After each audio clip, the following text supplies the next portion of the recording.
back to my channel. This is Anonymous Voices, where we share incredible stories, experiences, and lifestyle. If you're new on this channel, then please do hit that subscribe button and join our growing community. Today, we're diving into the gripping series titled Stranded Canada Chronicles. This is the continuation of a story that has everyone on the edge of their seats. If you haven't heard the first part, make sure to check it out. Trust me, you don't want to miss the beginning of this adventure. So grab a comfy seat, make a cup of coffee or your favorite drink, and let's get started.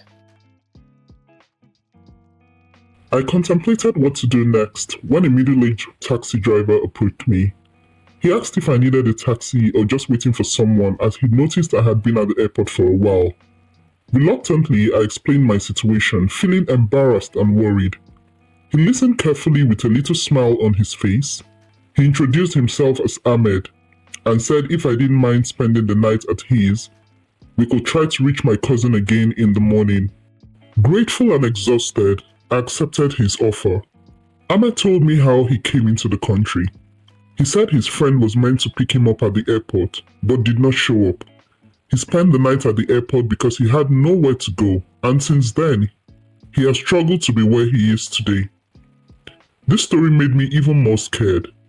I didn't have enough money. What if I cannot reach my cousin? How would I cope? Ahmed was nice enough to offer me a meal, and I slept right after that. To my surprise, AJ's number was still unreachable the next day, and had not called me either. I felt stuck. What would I tell my parents? Where do I go from here? What if Ahmed asked me to leave?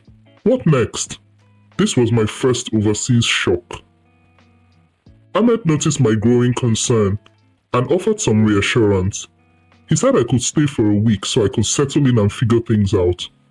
I was grateful for his generosity. I visited the university to complete my enrollment process. The language barrier was another obstacle. The rapid-fire speech of the locals was almost impossible to understand. Simple tasks like ordering food or asking for directions became daunting ordeals, often resulting in confusion and frustration. Alex and Raj, whom I met during enrollment, made me feel a bit more comfortable, as we all had come from the same place. I was at Ahmed's one day when AJ called. He apologized and said his phone was bad, so he couldn't call me. I gave him my address and he came to pick me up. I was so angry, but again I reminded myself that I was in a strange land. I thanked Ahmed for his hospitality and generosity.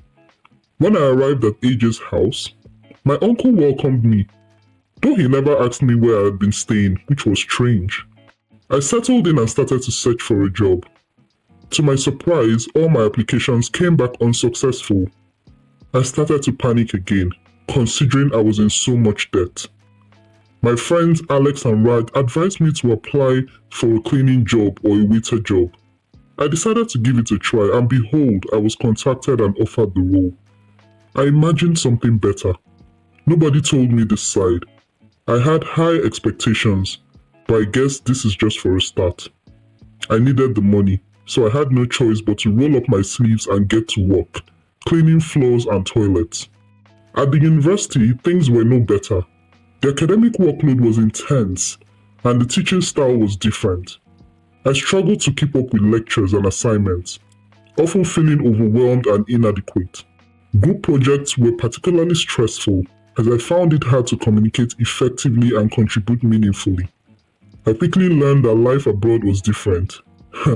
Back home, if I was in need, family or friends would always step in to help. But here, everyone had their struggles. There were no handouts. Every penny had to be earned through hard work. I called my parents twice every week. They were always happy to hear from me, and my dad often reminded me that we had to pay his brother the money he borrowed. I assured him I was working on it, even though I wasn't sure when all the debt would be paid. My host had their expectations of me. Initially, they were warm and welcoming, happy to have me stay with them. However, as time went on, they subtly started hinting at me making contributions towards the household expenses. At first, it started with small requests, like chipping in for groceries or helping with utilities. I didn't mind at first. thinking it was only fair since I was staying with them.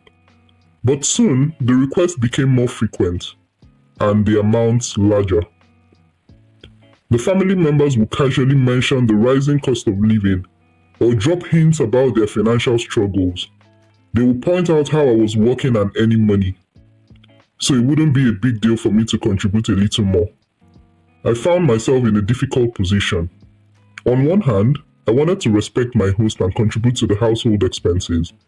On the other hand, my own financial situation was already strained and I could barely make ends meet with my meager income.